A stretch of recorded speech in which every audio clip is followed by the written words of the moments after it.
And I state that without arrogance. I don't mean to be arrogant, but I am a realist. And as a realist, it would be absolutely unprofessional for me to sit here and pretend I'm not an exceptional human being. Because I am. The Untouchable True School Sports Empire proudly presents something the boxing game's been missing. Hey, what's going on? It's your boy BT, and I came here to talk some boxing with the thousands of True School Sports subscribers. Now, this is why we can't have nice things in boxing, guys. This is why we can't have nice things in boxing. And as far as the way I see it, with the bullshit that's went on with Crawford's defense over the last year and some change, or no, not year, like 5 years and some change, 4 or 5 years and some change, with Fury and Usyk dragging out, with now this, which is the topic of this video, Tank and Ryan, the rematch clause, the networks, and we want to activate the clause, and all that stuff.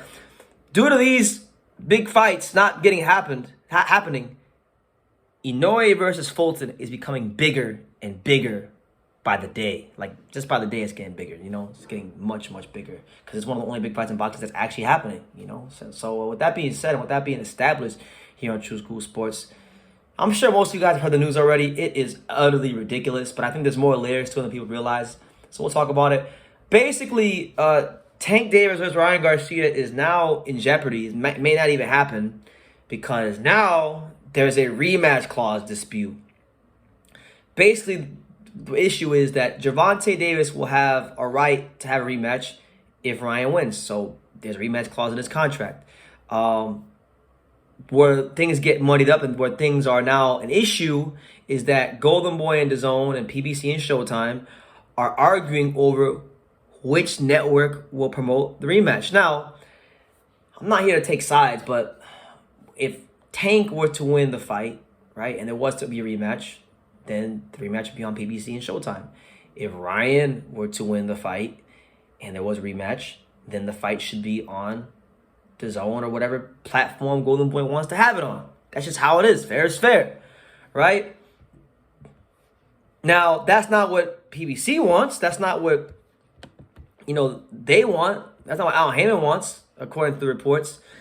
And it's not really surprising to me because, like I know Stephen Fulton was saying this in his interview, saying that Al Heyman gets in the way and whatnot. But in a way, Fulton's a one-off special scenario. Like, what bigger fight is there going to be for Fulton in his career than Inoue? He's not going to make more money. He's not going to get more prestige. And he's not going to get more notoriety fighting anybody else from 122 to 126 and even 130 than Naoya Monster Inoue. That's just the truth. That's why the fight's happening, and he's getting paid upwards of almost $3 million. That's why it's happening, okay? This is way different. Tank Davis is a guy that's had millions of dollars pumped into him by the PBC umbrella and Al Heyman. And these guys are control freaks, and they've always been control freaks.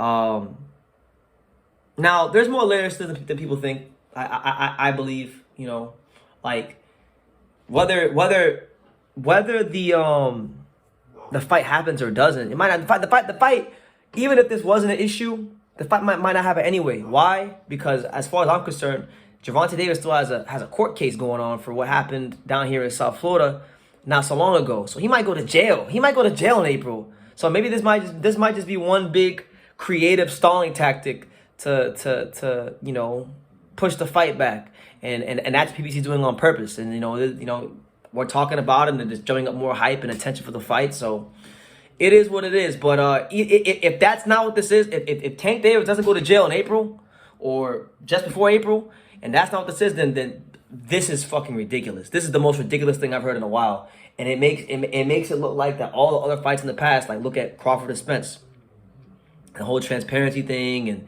them not fighting. I feel like I always felt like that was Al Heyman and Errol Spence's fault. I still do. And I feel like this is no different here. This is absolutely no different here. Why would this be a point of contention in a negotiation? Like, why? If they're both big stars, they both bring commercial value to the fight, they both bring in their own fan bases to the fight. Whoever wins the fight, they can get the fight on their network platform of their liking. So if Ryan wants to have it on, if Ryan Garcia beats Tank Davis and he wanted to have the fight on motherfucking PBS Kids, then he can get it on PBS Kids. If Tank Davis knocks Ryan's daylights out and he wants to have the fight on Nickelodeon, then it should be on Nickelodeon, But this really shouldn't be an issue, and they're creating an issue where there is no issue, and that's my problem with it. I really think that this could be a stalling tactic, because Tank might be going to jail. You know, he might be going to jail because he's still got a pending court case going on. So just keep that in the back of your mind before you start making accusations of guys ducking each other. It may not matter. It may not matter. All this might be in vain because Tank's going to jail. Ernest goes to jail. Tank goes to jail, you know. But that being said, hopefully the fight gets done because boxing needs this fight. You know, either way, look, Annoying and Fultz are going to get it on because right now, them two are carrying boxing right now on the back in the Cobra Clutch. That's why I'm going to Japan to cover it.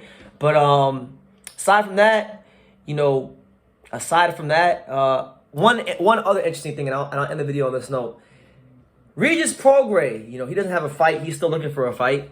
And he has offered, if the talks break down and Tank Davis can't fight Ryan Garcia, he has offered to step in and fight either one of them. So if Tank don't want to fight Ryan, or he can't fight Ryan because he'll fight Ryan. He'll fight Tank. He'll fight Ryan. He's offered.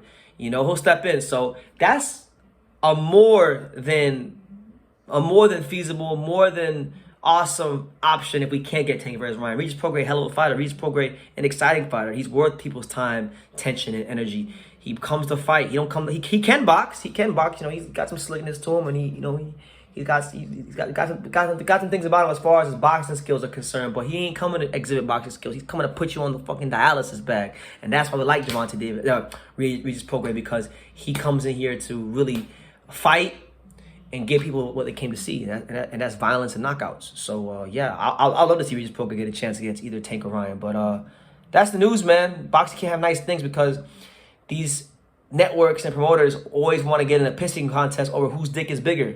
And that's where we're at right now. So leave your comments down below. Make sure you guys take the time to subscribe. And like I say in every single one of these videos, you can love me or you can hate me. But I'm just a kid from Dania. So until next time, take care, guys. Thank you for watching another video on the untouchable True School Sports Empire. For more great boxing content just like this video, click right here and make sure you subscribe. Much love from sunny South Florida.